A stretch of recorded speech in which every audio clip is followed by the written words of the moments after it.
the inside story on the issues that affect you and your community. This is Local 12 Newsmakers. Historically, though not constitutionally, the United States has been a predominantly Christian culture. That is especially evident at this time of the year when explicitly Christian imagery, like the Western Southern crib scene, has been displayed in city parks since 1939. At the same time, as a nation of immigrants, the United States has been one of the few countries that has stood as a counterexample to the nation state, where every language and cultural group insist on their own state. We have always worked to be what Walt Whitman described as a nation of nations. Good morning and welcome to Local 12 Newsmakers. I'm Dan Hurley. Since this is Christmas morning and also the second day of Hanukkah, I wanted to recognize the season and the inclusive dream of America. One of the central themes of Christmas is the promise of peace, and if you include the story of the Magi, the admonition to reach out beyond borders to people who are not like you. This morning, each part of the program will explore the way people in our community work for peace and enlightenment by reaching beyond their personal traditions. We begin on a very personal level. Andrew and Linda Berger have been married for 25 years. Andy is a partner with the law firm of Katz Teller and a member of Wise Temple. He is involved in a variety of community activities, including serving as the chair of the Board of Governors of Hebrew Union College Jewish Institute of Religion, which is an international university and seminary for Reform Judaism. HUC-JIR has campuses in Cincinnati, Jerusalem, Los Angeles, and New York City. Linda grew up in northern Kentucky and is a practicing Roman Catholic. She is active as a volunteer in a variety of organizations, including as the chair of the board, or was the chair of the board, of the Interfaith Hospitality Network. Andy and Linda have 5 children.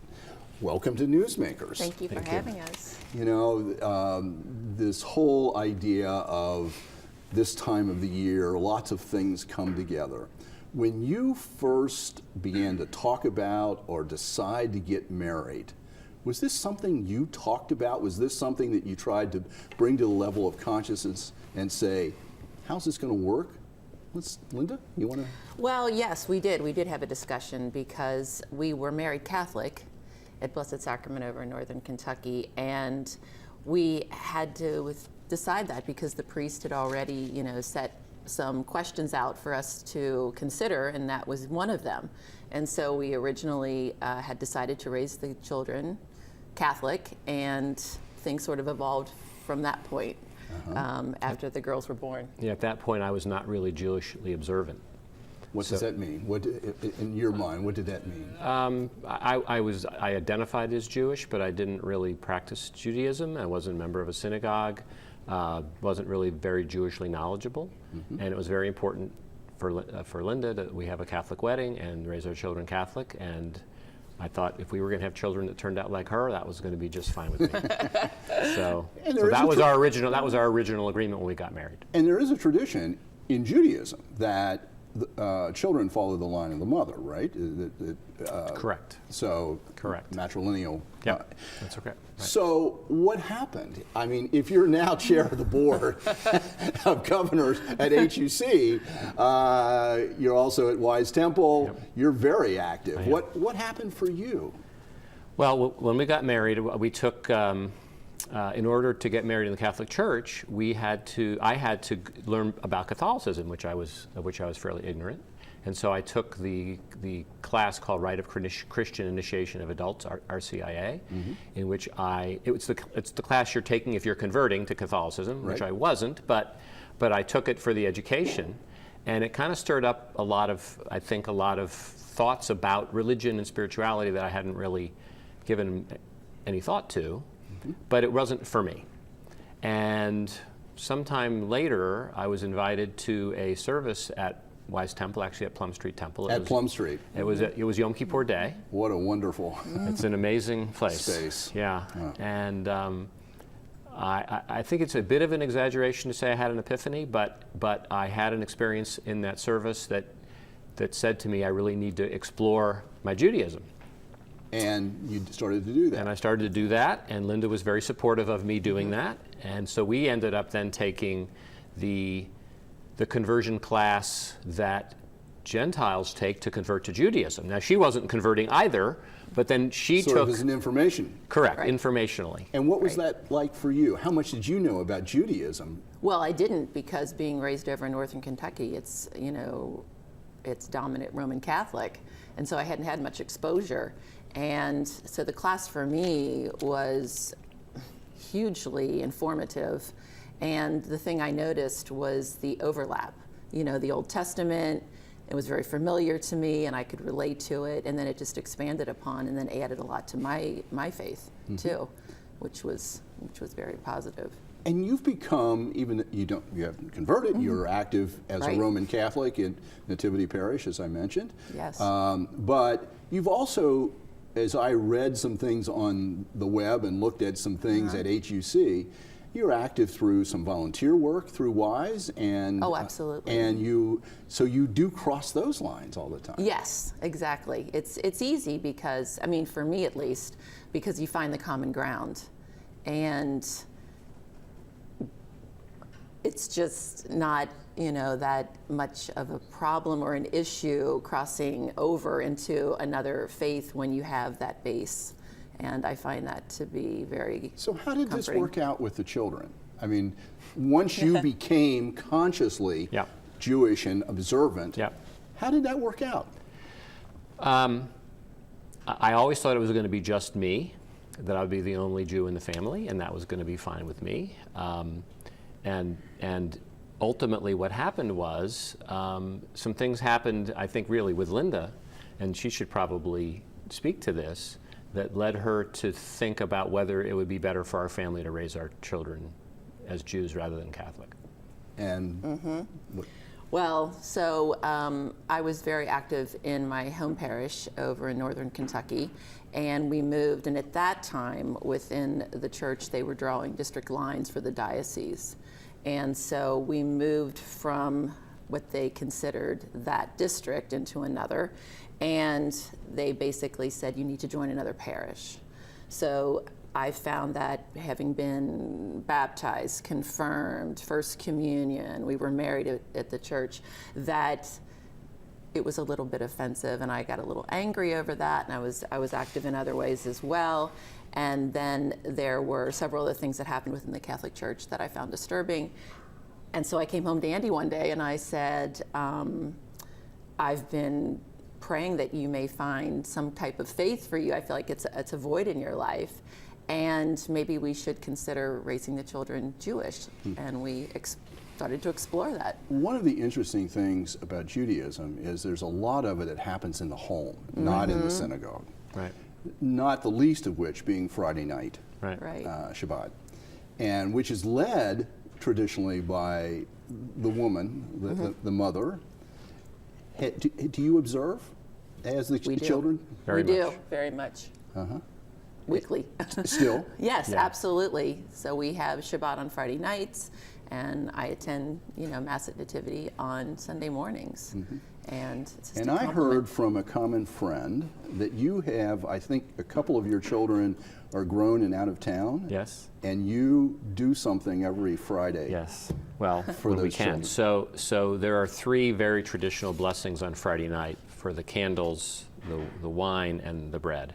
There's a fourth one for people with children, in which you bless your children. So our tradition has been, from the time our girls were little, to do a blessing over them. And so when they're not at home, we call them. And our youngest, the last time we called her, she was with friends, and she's not embarrassed about it or apologetic about it. It's just a natural thing for her.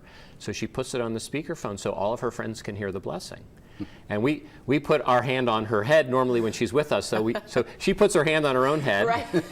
and she gets the blessing that way. And it's just it's a part of who she is, and she feels very natural about it.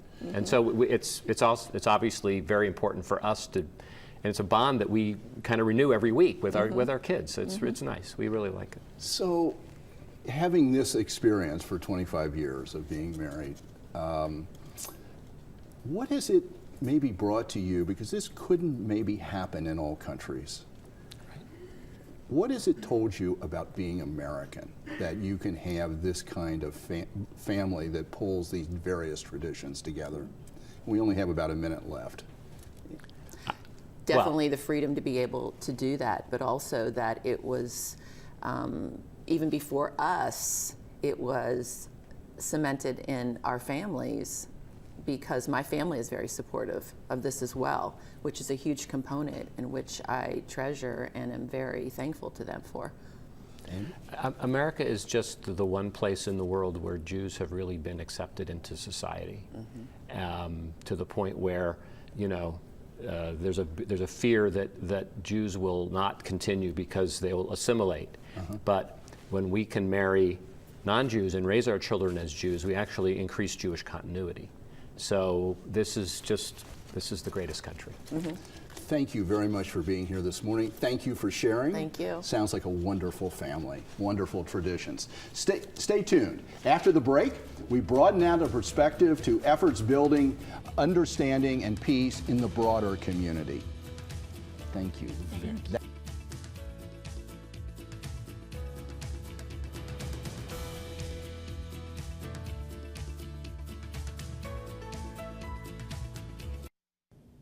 Welcome back. The United States has always demonstrated an amazing capacity to welcome people of different backgrounds and transform them into Americans.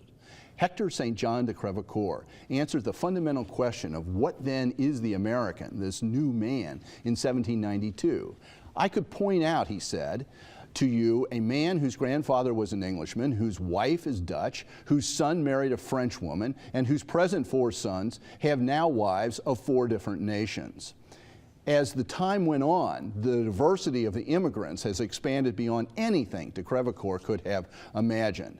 From the Papist Irish in the 1840s to the Chinese laborers in the West after the Civil War to the Italians and Poles in the 1880s and 90s to people from Japan, India, various African nations, and the Middle East today. Every one of these groups were initially seen as interlopers by those who had come earlier but learned to think of themselves as Americans. Over 240 years, the alchemy of assimilation has transformed the United States into one of the few intentionally diverse nations in the world, a daring experiment for how to think of the world beyond nationalism. Today, the greatest tension in the United States is working out the place of Muslims in the American fabric. As always, that process is facilitated by those from different backgrounds who are willing to reach across boundaries.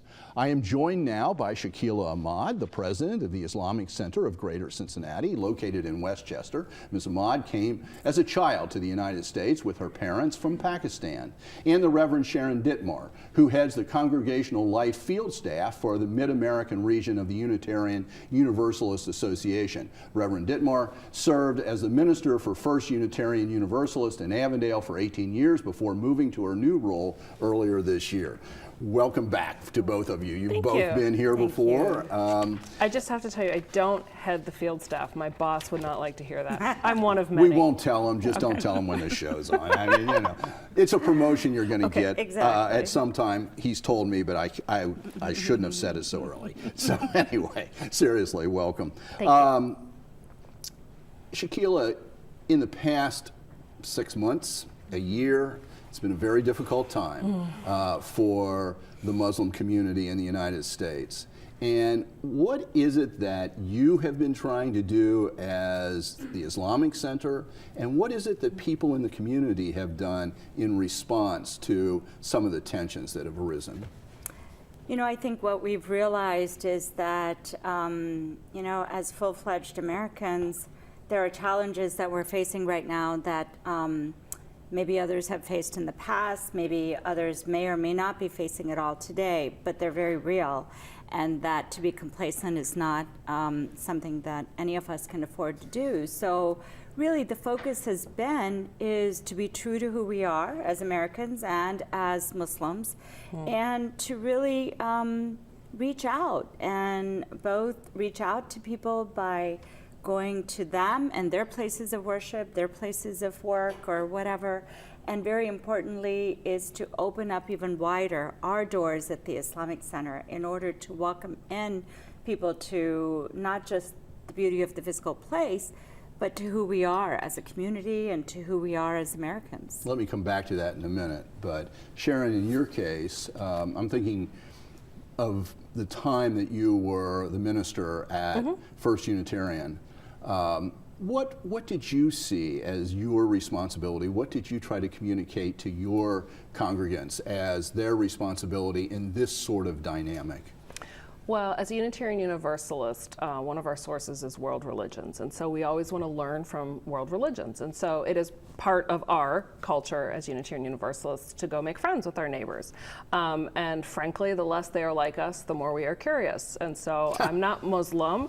I certainly had to learn about Islam, though, in seminary before I could become a minister. And then after that, the more you know people, the more you're curious about them. And the more you find you have things in common and things that are very different about one another, and you become curious about what you don't know. So like the last time I was at the mosque, I was talking to a woman and I was like, what is that written? And she's like, that's the 99 names of Allah. Now, I don't read Arabic, so I don't know what it is, but I do know there's 99 names of Allah. And I was like, oh, it's so beautiful to see it there finally. And you know, I'm very curious about the world is full of people. We live in the United States, in our communities, wherever we are. Maybe we move a lot, maybe we don't.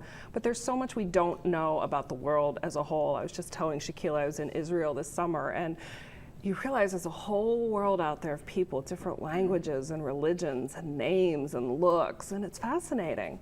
And Shakila, one of the things you have done, and Sharon was sort of hinting at this, you have really opened your doors, and you know, creating the tour opportunities and welcome people in, not only to see the building but to talk, and people take advantage of that, right? Absolutely. I mean, since the center has opened in November of 1995, we've had over 75,000 people that have come through for that exact purpose. And one of the things that we've done most recently, in addition to the wonderful exchange that we've had with other houses of worship, such as First Unitarian, is start a series called Meet Your Neighbor. And so, in a way, you know, post-election, to allow people to really connect with their Muslim American neighbors, but connect with each other as well, because we tend to have so many preconceived notions about one another, and believe me, most of them are wrong because we don't know one another on an individual level. So the first one that we hosted, Beyond the Tours, had over 300 people. The second one we thought maybe, you know, had over almost 150 people. We have another one coming on January 14th, and so I think we all have this need to be able to connect and understand and really see how it is we can, you know, build not just a great nation, but a better world for all of our children. Yeah.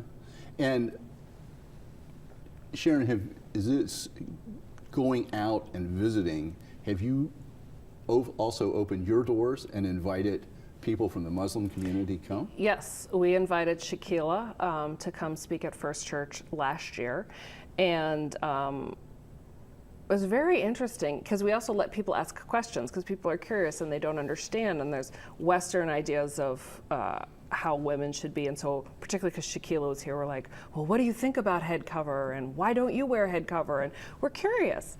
But also, I've taken upon myself, as did the members at First Church, to go out into the community and stand with our Muslim friends when they are inaccurately represented, unfairly criticized, targeted for any reason. And so there was, I remember a rally last December I went down to, and you know who was so Fountain Square? On Fountain Square, and you know who was so sweet? It was an interfaith rally. It was the Muslim women were so sweet. They were like so excited to like get out. They were so excited. It was really to connect wonderful. And be a part of it. And I learned in doing that how often they feel isolated and how terrified they are for their children, not only for themselves, but like any parent. I'm a parent. You worry more about your children and your child's vulnerability, and are their children being bullied at school? And this is. And I could see it all in their faces, and then talking to them afterwards, and it's like, you know, as a person of faith, as a Unitarian Universalist, I'm supposed to care about the worth and dignity of every person and accept other people. But, you know, even say our Christian friends watching this morning might be thinking, what's the message of love from Jesus? Wouldn't we want to love our neighbor? Wouldn't we want to love the children of our neighbors? And we care when they get bullied or when they're hurt or not treated right. I mean, it just matters. Shakila, what the instinct, the drive to open the doors, to welcome people in, to be curious, just like Sharon's talking about being curious. Two things. Is that rooted in, do you see that rooted in your Muslim traditions? And secondly, how does that relate? You've grown up as an immigrant in this country. How does that rooted in your experience as a immigrant into the United States? That's a really thought-provoking question. I mean, and I think if I look at it from an Islamic perspective, it is our obligation to let people know who we are and be truthful, upfront, honest, and sincere. And there's no, one of our obligations in faith is to help better the community in which we live. How can you better the community in which you live unless you get to know the community in which you live? So, you know, it is a tendency for immigrants to be a little bit more isolated just because they're trying to get assimilated to the culture, they're trying to establish their life. But what I found growing up, and I credit my parents, is that, you know, it was always twofold. It was, yes, be true to your faith and your heritage, but at the same time, be part of the greater community you live in. Be, you know, open and welcoming to people's questions. Don't be offended by people's curiosity. If people want to know and understand, that's a good thing. So I think it was both a combination of, you know, the upbringing, my immigrant experience, and how allowing people to ask me questions enriched my life as much as it enriched their life by gaining the knowledge about each other and us to be able to do things together. And then, you know, the leadership at the center, such as Dr. Malik and Fouad, of, you know, being very open and educational and welcoming. Sharon, for you, how has particularly the getting to know the Muslim community in the recent years, how has that maybe shed insight on what it means to be American for you? Oh, Dan, I love this question. I wish more people would ask me questions like that. I actually think about this quite a bit because I think about what makes me proud to be an American. We haven't always lived up to our values as Americans. Let's be honest. Slavery is an enormous blot on everything we have said about equality and liberty.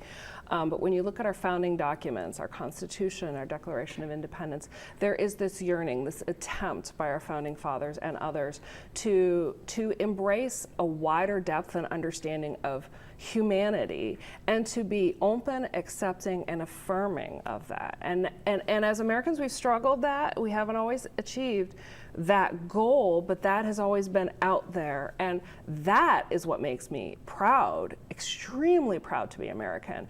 And in my mind, it's what makes our country great, that aspiration is out there and that you cannot be segregated out of this country because of how you look. You don't have to wear an emblem on your chest of your religion or your ethnicity. And these are the things that I value so much about America and why I think the American experiment has just been tremendous. And I don't want to live in a country that won't work towards that ideal. So when I see us not living into the full potential, living in the tragic gap, I feel very sad. And I think to myself, well, what will I be doing now to move us forward? Because that's not my idea of being an American. You used a very important word, experiment. I try as a historian never to forget that this is an experiment. Yeah. It's still a young experiment. Yes. And the fact that we don't live up to everything, not a surprise. We're also human.